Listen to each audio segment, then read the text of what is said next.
اعوذ باللہ من الشیطان الرجیم، بسم اللہ الرحمن الرحیم۔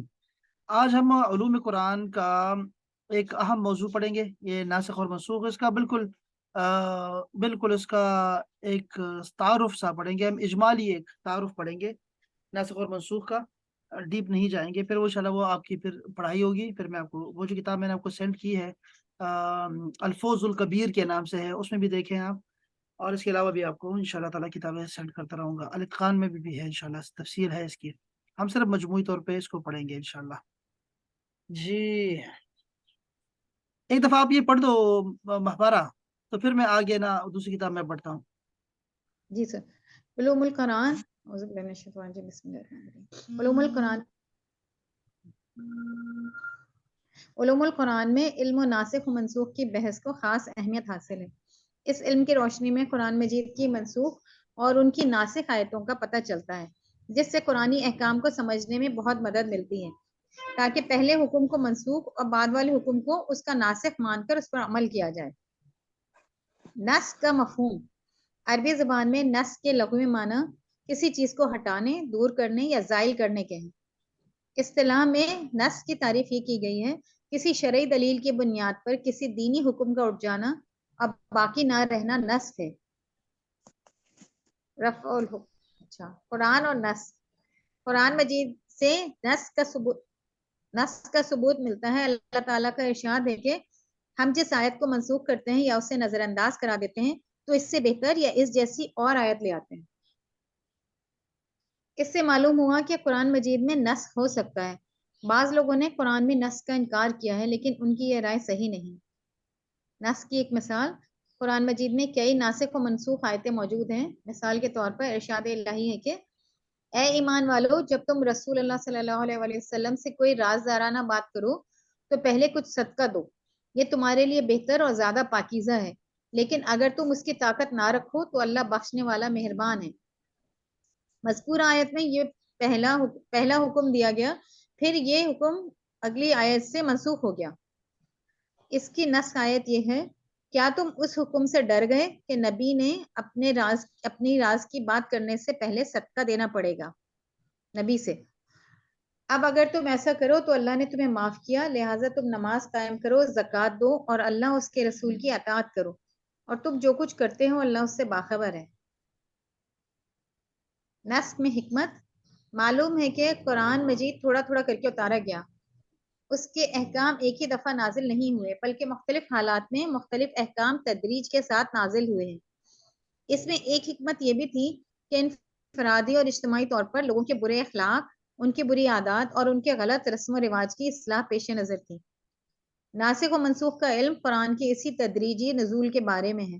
اس علم سے معلوم ہوتا ہے کہ کون سی آیات اور ان کے احکام پہلے نازل ہوئے، کون سے احکام بعد میں نازل ہوئے، اور کن پہلے احکام کی جگہ بعد کے احکام نے لے لی۔ کون سی پہلی آیت کا حکم بعد والی آیت کے کس حکم سے منسوخ ہوا، کیونکہ انسانی تربیت کا تقاضا یہی تھا کہ فطری طریقے سے آسان سے مشکل کی طرف جایا جائے۔ ایمان لانے کے بعد نیک اعمال کی طرف قدم اٹھائے جائیں، ان میں تدریجی ارتقاء کو ملحوظ رکھا جائے اور ایک جاہلی معاشرے کو آہستہ آہستہ اسلامی معاشرے میں تبدیل کیا جائے۔ کوئی کہہ سکتا ہے کہ اللہ تعالیٰ کو اپنا کوئی حکم منسوخ کیوں کرنا پڑا؟ کیا اسے پہلے سے اس کا علم نہ تھا؟ وہ بعد کا حکم پہلے نازل کر دیتا تاکہ اسے اپنا کوئی حکم منسوخ نہ کرنا پڑتا، کیونکہ اس سے اس کے علم کامل پر حرف آتا ہے۔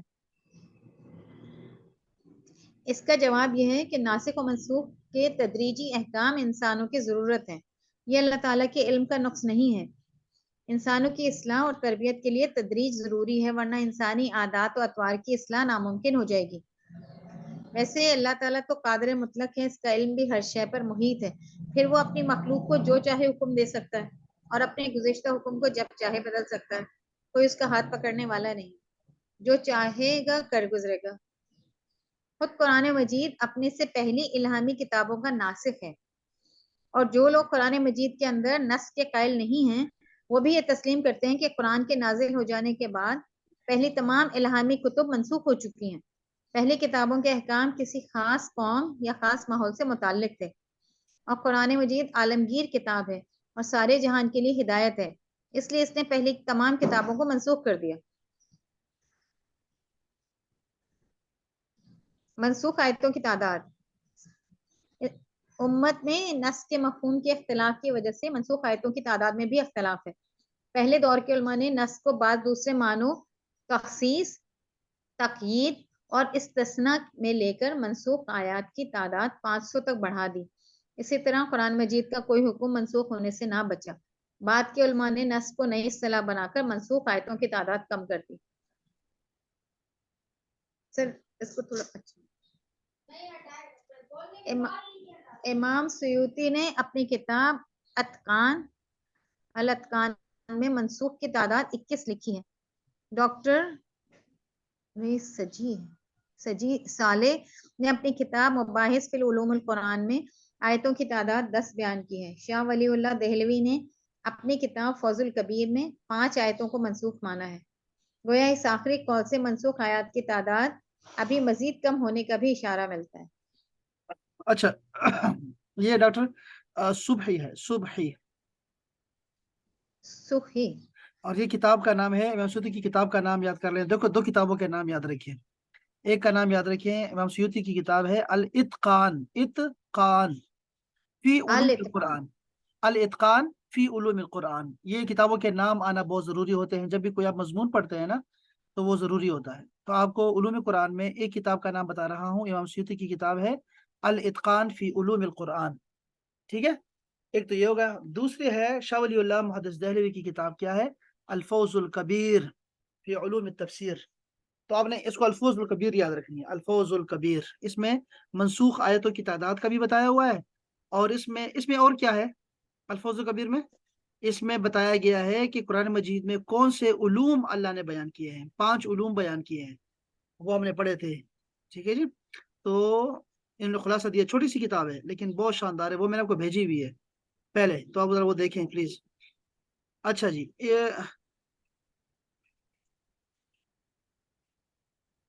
آپ نے کہا کہ یار یہ کیا لکھا ہوا ہے؟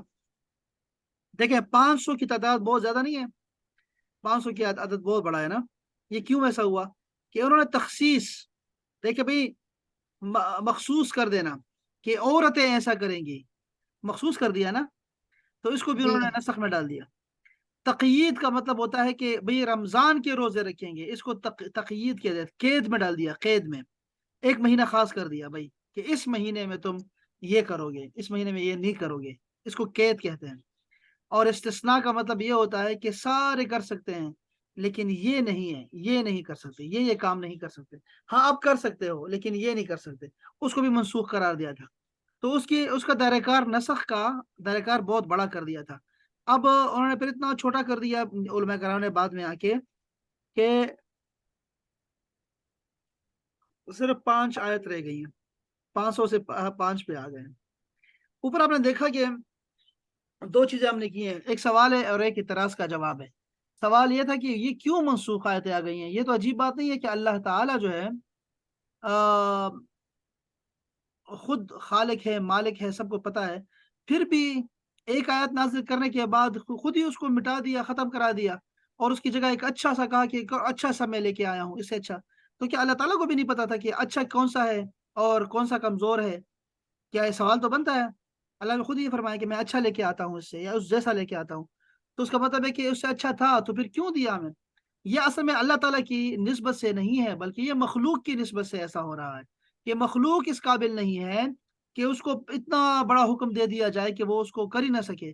تو ان کی طبیعت کے لحاظ سے، ان کی تربیت کی نگاہ سے اللہ تعالیٰ نے پہلے وہ حکم دیا، پھر اس کے بعد دوسرا حکم دے دیا، اور اس کو پہلے کو ختم کرا دیا، کیونکہ اب وہ ان کا ایمان، ان کے جو ہے نا وہ تربیت نہج پہ پہنچ گئی تھی کہ ان کو وہ دوسرا حکم دیا جا سکتا ہے۔ تو جو لوگ نہیں مانتے، جو لوگ کہتے ہیں کہ نہیں یہ تو اللہ تعالیٰ کے لیے شان میں گستاخی ہے اللہ تعالیٰ کی، تو آپ خود تو کہتے ہیں کہ قرآن مجید نے تورات، زبور، انجیل کو منسوخ کر دیا ہے، اب اس کو پڑھنے کی کوئی ضرورت نہیں ہے۔ رسول اللہ نے آ کے سارے پیغمبر، 124 پیغمبر، سب کو منسوخ کر دیا ہے۔ تو مطلب یہ ہے کہ ہمارے پاس عظیم پیغمبر ہے اور عظیم کتاب آ گئی ہے، تو یہ آپ خود مانتے ہیں، تو پھر قرآن مجید کے اندر بھی ہے، اللہ تعالیٰ نے نسخ کا ہی لفظ استعمال کیا ہے۔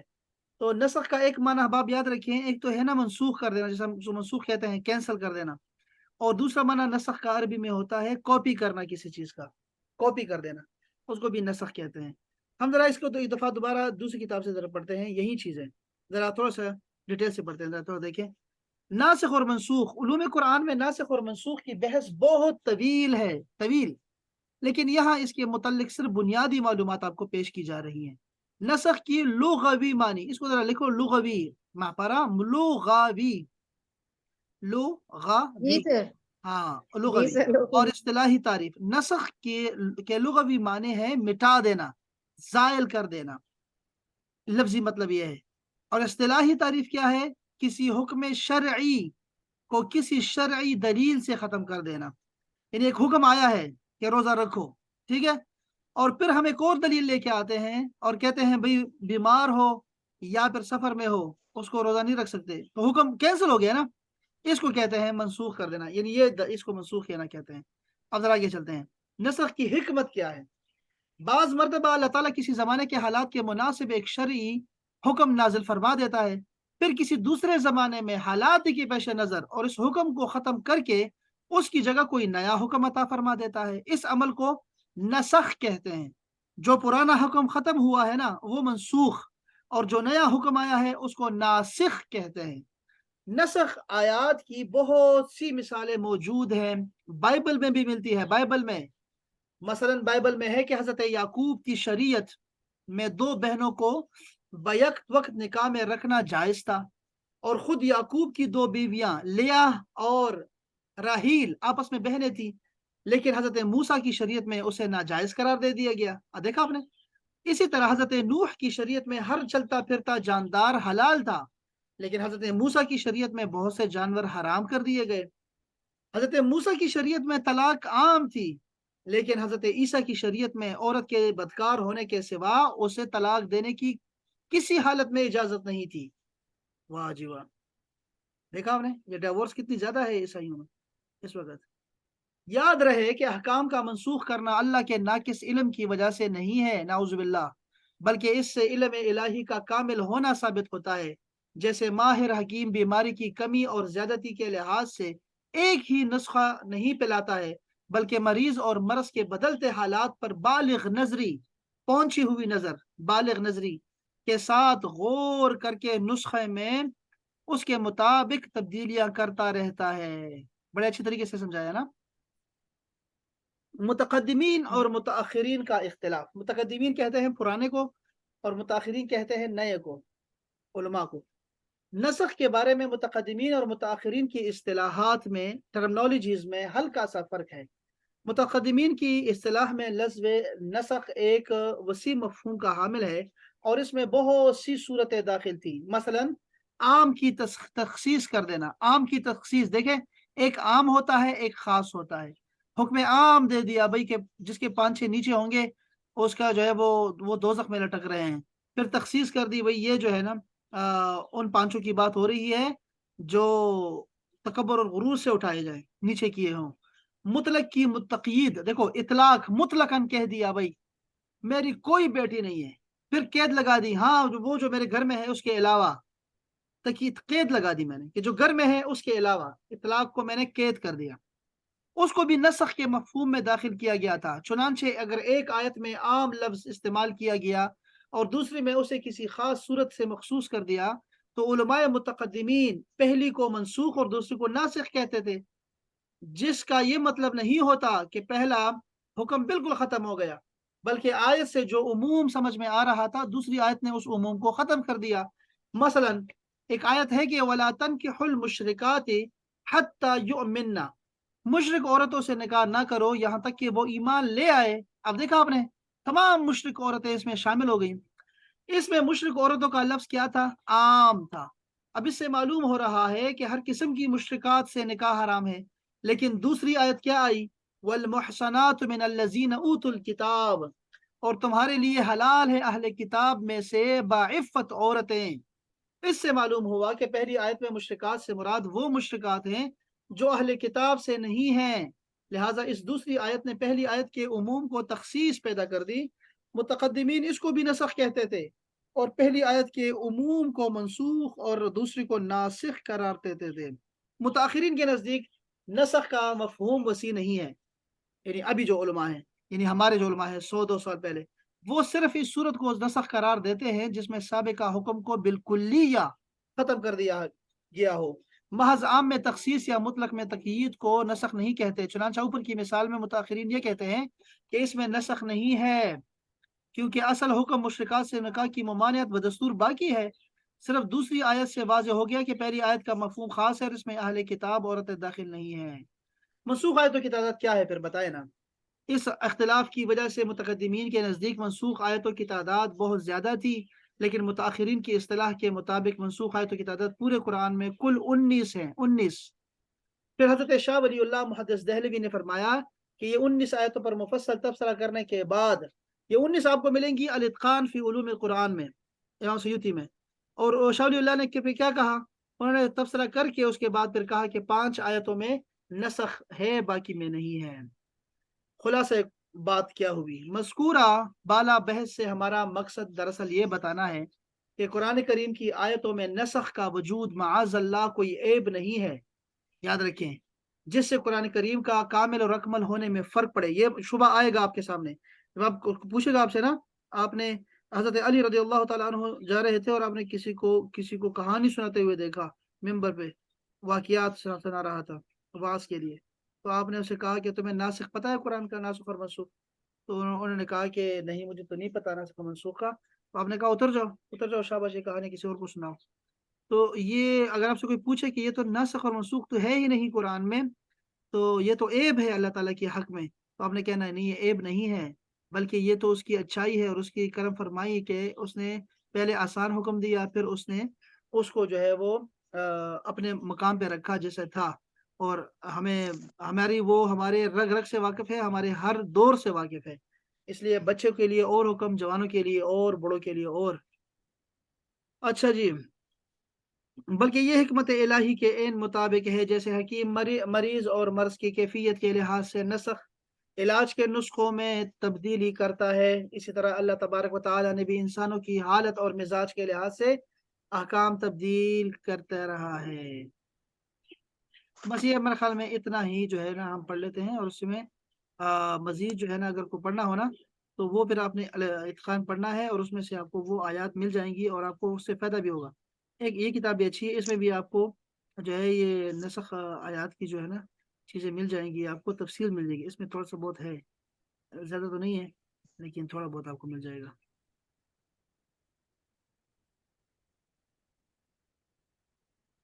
سر یہ پھر اسی وجہ سے جو مختلف جیسے لوگ جو ہیں وہ مختلف رائے دیتے ہیں کہ کوئی کہتا ہے کہ یہ حکم قرآن میں آیا ہے، کوئی کہتا ہے نہیں حکم یہ آیا ہے، وہ اسی وجہ سے پھر آتا ہوگا نا کہ وہ ایک اس چیز کو ایک نہیں سمجھتے. نہیں سمجھتے ہیں وہ. اس میں ایک وجہ یہ ہو سکتی ہے، ایک وجہ، لیکن وہ اتنا زیادہ نہیں ہے. وہ آیت کو ہی جو ہے نا وہ اصل میں خاص اور عام کو نہیں سمجھتے لوگ، اس کی وجہ سے بھی زیادہ کر دیتے ہیں. اسے خاص اور عام ہے نا، مطلق اور مقید ہے، اور استثناء اور غیر استثناء کا نہیں سمجھتے. بات یہ بڑی ضرورت بات ہے. جیسے آپ کو بتایا جائے بھائی میوزک حرام ہے، بھائی بس نہیں میوزک حرام ہے، موسیقی حرام ہے. اب ایسے کہہ دیتے ہیں کہ جو عام لوگ ہوں گے وہ یہی سمجھیں گے، ان کے لیے تو یہ بات کلیئر ہوگی نا کہ بھئی موسیقی یہ جو ہے روح کی غذا نہیں ہے بلکہ یہ شیطان کی غذا ہے، اور وہ ہمارا نفس کو خراب کرے گا. اور موسیقی کو ایسا سمجھیں گے جیسے کتے کو سور سمجھا جائے، یعنی آپ یہ سمجھے ایسے اس طرح کا کر دیتے ہیں. تو اب کیا ہوگا، اب اور علماء کرام آئیں گے اور وہ موڈریٹ ہوں گے، اور انہوں نے دین کا علم جو ہے وسیع پیمانے میں پڑھا ہوگا، اور وہ پھر آئیں گے اور پھر آپ کو بتائیں گے کہ رسول اللہ صلی اللہ علیہ وسلم خود جو ہے وہ میوزک سنا کرتے تھے، اور کہاں کہاں صحابہ کرام نے میوزک کو بجایا ہے اور آلات بجائے ہیں، اور میوزک کا اور ساتھ میں شاعری کا کتنا گہرا ریلیشن ہے آپس میں. وہ پھر آپ کو کیا کریں گے، پھر آپ کو قید اور اس میں بتائیں گے کہ خاص کیا ہے، عام کیا ہے، قید کہاں ہے، اور جو ہے یہاں پہ اطلاق کہاں پہ ہے. مطلقاً بات کر دینا تو یہ سارا جو ہے نا وہ تباہ کر دے گی، خراب کر دے گی. کامن ایک کانسیپٹ ہے، جیسے میرے یہ تو سامنے کامن ایک کانسیپٹ ہے کہ کچھ بھی میوزک نہیں سننا چاہیے. جو میوزک سنے گا اس کے تو کانوں میں سیسا ڈالا جائے گا. یہ ایک ہاں نارمل دیکھے نا، ایک اب وہ کیا کر دیتے ہیں، اب یہ حدیث سنا کے نا آپ کو تو لوگوں کے دل کو اتنا موسیقی سے اتنا بد دل کر دیتے ہیں کہ وہ اپنے موبائل کا جو ہے نا رنگ ٹون بھی نہیں سننا چاہتے، یعنی اتنا بد دل کر دیتے ہیں. حالانکہ وہ دین کا مفہوم نہیں سمجھتے کہ دین نے میوزک کو کیوں حرام کیا ہوا ہے اور کس وجہ سے کیا ہوا ہے، کیا علت ہے اس میں، وہ نہیں بتائیں گے آپ کو، اور آپ کو دکھائیں گے آیات. سر اس میں جی سوری آپ جی کمپلیٹ جی بتائیں. سر میں یہ کہہ رہی تھی کہ میں کسی طرح ویڈیو یہ دیکھ رہی تھی، یہ جو طٰہٰ ابن جلیل اور یہ جو نہیں ہے جو آج کل یوتھ کلب والے جو کرتے ہیں، ہاں تو جی، وہ ہاں اس میں یہ بتا رہے تھے کہ میوزک جو ہے وہ یعنی جو لوگ دنیا میں میوزک سنیں گے تو اگر وہ جنت میں چلے بھی جائیں گے تو جنت کا ایک درجہ ایسا ہوگا کہ جہاں پر اللہ تعالیٰ اپنی آواز میں کلام سنائیں گے قرآن پاک، تو ہاں۔ وہ ان کے کانوں کو اس کی آواز ہی نہیں آئے گی۔ اب یہ دیکھو نا، یہ جو یوتھ کلب ہے نا، یا ساحل دین سر ہے، میں نے بھی تھوڑا سا دیکھو ریلیٹڈ اسی ٹائپ کا کچھ سنا ہے کہ میوزک سننا، کسی بھی طرح کا میوزک سوائے ڈف کے، ڈف جو ہم بجا، ڈف کے علاوہ کوئی چیز بھی سننا جائز نہیں ہے۔ اب دیکھا آپ نے، دیکھو میرے بات سنو، اب دیکھو یہ دف کہاں سے نکل آیا، پھر آپ کو پتہ لگا نا، ایک دفعہ مطلقاً کہہ دینا کسی لوگوں کو کہ یار بھائی جو ہے نا میوزک حرام ہے، اور پھر اس پہ اتنی سخت قسم کی وعیدیں سنا دینا، اس کے بعد آپ بتائیں کوئی میوزک سنے گا؟ کوئی میوزک نہیں سنے گا۔ پھر درمیان میں آ جائیں گے، نہیں نہیں اس کا تو ہے، وہ تو ٹھیک ہے، دف تو مانتے ہیں، دف ہے۔ بتاؤ لوگوں کو کہ دف کیوں حلال ہے، اور کیا رسول اللہ صلی اللہ علیہ وسلم نے دف سنا خود، اور خود منع کیا خلیفہ راشد کو کہ نہیں تم چھوڑ دو اس کو، ان کو بجانے دو، ان کو بجانے دو، خوشی کا دن ہے، اور ہر ایک خوشی کا دن ہوتا ہے، ہمارا آج خوشی کا دن ہے، اس کا مطلب ہے کہ خوشی کا دن ہو تو میوزک بجایا جا سکتا ہے۔ ہاں، اس کا مطلب ہے کہ جب نکاح کے بارے میں حکم دے دیا صحیحین میں کہ اگر آپ جو ہے وہ شادی کرو تو جو ہے وہ نکاح کرو مسجدوں میں کرو، اور اس پہ دف بجاؤ، اعلان کرو تاکہ بدکاری اور نکاح کا حکم جو ہے وہ واضح ہو۔ دف بجاؤ بھائی، خوشی کا موقع ہے، شادی کا موقع ہے، دف بجاؤ، میوزک بجاؤ۔ اچھا، جب صحابہ کرام جب وہ جا رہے تھے، رسول اللہ جب حجت کر کے جا رہے ہیں، اور بن نجار کی بچیاں جو ہے وہ نعت پڑھ رہی ہیں، دف کے ساتھ نعت پڑھ رہی ہیں، میوزک کے ساتھ نعت پڑھی جا رہی ہے، طلع البدر علینا من ثنیات الوداع وجب الشکر علینا، یہ کیا ہو رہا ہے پتہ ہے؟ یہ کیا ہو رہا ہے؟ یہ اب آپ کیا کر رہے ہیں، آپ اطلاق کو آپ نے کیا کر دیا، مقید کر دیا آپ نے، کہ نہیں نہیں نہیں نہیں، یہ دف تو ٹھیک ہے، دف جائز ہے، آپ نے دف کو جائز کرا دیا نا۔ جیسے ان لوگوں نے صرف یہ دیکھا نا کہ نص کے ظاہر کو لے لیا کہ بھائی پہلے تو میوزک حرام کہہ دیں گے آپ کو کہ سیسا ہے اور یہ حرام ہے اور یہ سارا حرام ہے، ٹھیک ہے، ایک نے تو یہ لوگ یہاں تک پہنچے ہیں نا، ایسے لوگ ہیں علماء کرام، وہ بتاتے ہیں، دف کا بھی نہیں بتاتے، ایسا نہ ہو کہ لوگ جو ہے نا وہ کہیں شرک میں مبتلا ہو جائے، بدعت میں مبتلا نہ ہو جائے، کہیں اسلام سے نہ نکل جائے، تو وہ بتاتے ہی نہیں ہے، کسی کا دف کا بھی نہیں بتاتے، آپ کو کہیں گے سیدھا سیدھا بھائی بس میوزک حرام ہے، کہہ دیا نا، جو سنے گا نا قیامت میں اس کو اس کے کانوں میں وہ ڈالا جائے گا، اور اس کو اللہ کی آواز بھی نہیں آئے گی۔ ایک تو یہ لوگ ہیں پکے پکے۔ دوسرے علماء کرام کی وہ قسم آ جاتی ہے جو وہ پھر آپ کو کہتے ہیں نہیں دف جائز ہے، اور خوشی کا موقع ہو تو پھر آپ کر سکتے ہیں، عید کے دن میوزک بجا سکتے ہیں، اور آپ جو ہے شادی کے موقع پہ آپ دف بجا سکتے ہیں، یا میلاد ہو رہا ہے، یا کوئی محفل ہو رہی ہے، یا نعت پڑھی جا رہی ہے، تو وہ آپ کر سکتے ہیں۔ کیوں؟ کیونکہ اس پہ نص موجود ہے، اور کوئی بھی بندہ تھوڑا بھی عقل والا ہو، تھوڑے سا بھی نہ ہو، تو وہ ان حدیثوں کا وہ کبھی بھی جو ہے وہ انکار نہیں کر سکتا، اس لیے یہ تو جائز ہے جی، یہ تھوڑا دے دیتے ہیں آپ کو، اسپیس دے دیتے ہیں، یہاں تک تو آ جاتے ہیں۔ یہ دوسری قسم ہے، یہ پہلی قسم نہیں ہے، یہ دوسری قسم ہے۔